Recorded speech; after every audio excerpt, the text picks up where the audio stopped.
Okay? It really means like to tell on somebody. Okay? It's not used here for telling them something they didn't know. Okay, and the reason why you know that is because here in the Greek, again, dear old Gail would not want you to know this, anangelo means to announce. It's telling you something that is sort of official. Alright? And it also has the connotation of telling on. In other words, I'm going to tell on you.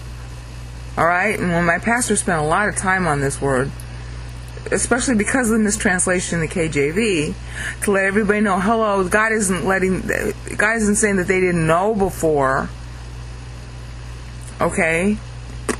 But the KJV translation, as you can see, if you just leave it alone and you don't know the Hebrew backup, it's going to make God out to be a liar or a withholder of information. Who told you you were naked? As if they didn't know. Okay, but they know here. And furthermore, what's the problem? They're not covering their whole bodies.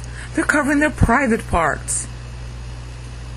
Alright, so Adam is gone wacko. His ability to think is completely died because he's spiritually dead now. And so he's blaming his nakedness, that's the religious urge.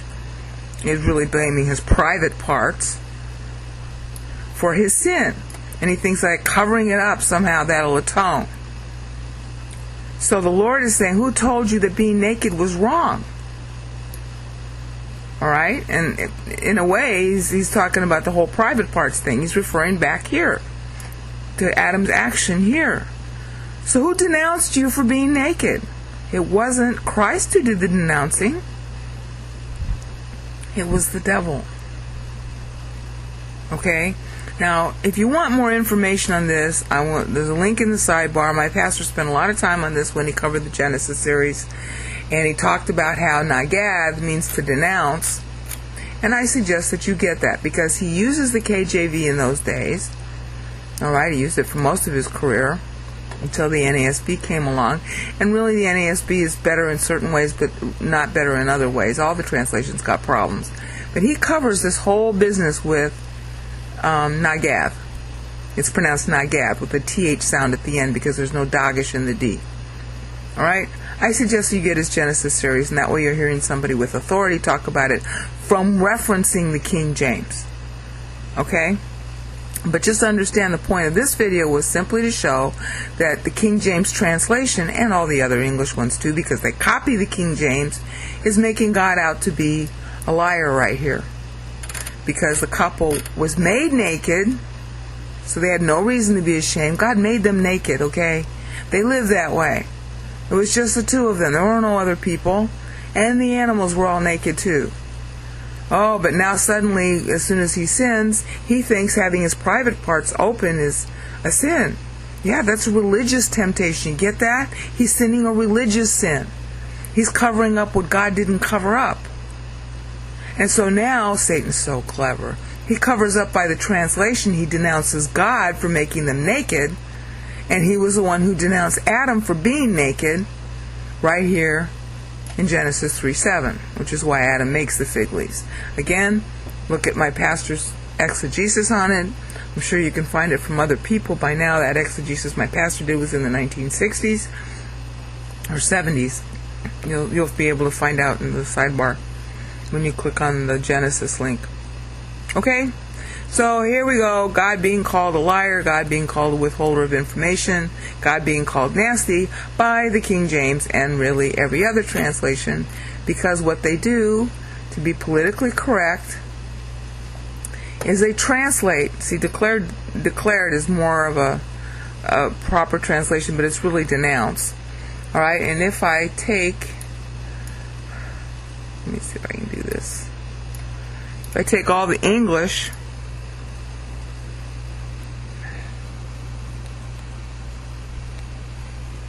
translations, and look, they all follow the King James. Who told you? That's the NIV. Who told you? Okay. Who told you? That's the Brentons.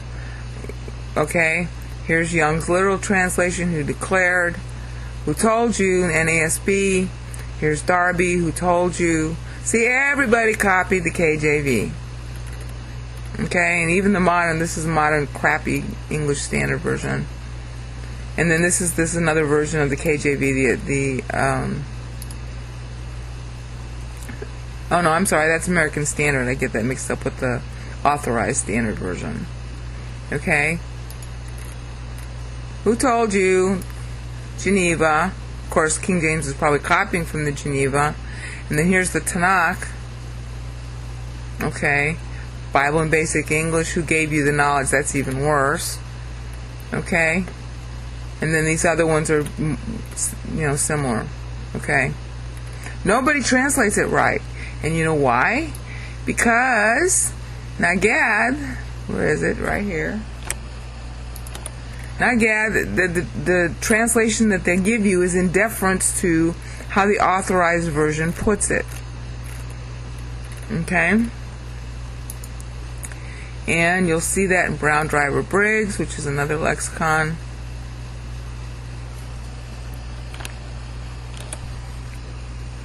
They have more meanings to it. Okay, because it's in the Hiphil versus the Cal.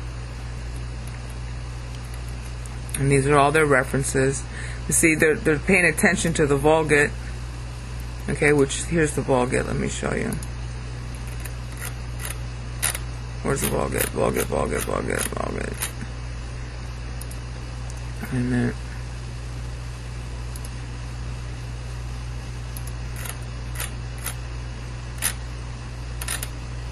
Here's the Vulgate. Right here. Okay. Nudus. Indicavit. That could have some more range. Okay? So the point is that our dear boy has used has made it look like God is withholding information. Okay, so now God's a liar because they were already naked and not ashamed in the beginning. So what, did God not tell them? Who's contradicting who? Okay?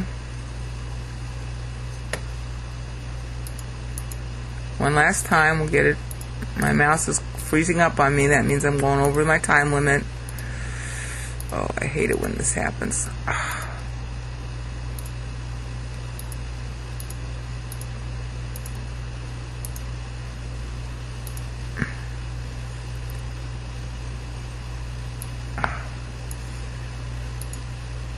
Okay?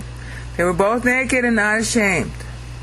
But they suddenly become ashamed of the fact that they have sex organs in 3:7. And then this makes it look like God didn't tell them. Well, obviously they knew they were naked and they had sex organs, okay? So the KJV is calling God a liar. Get that? Just like Satan was. Okay, end of episode.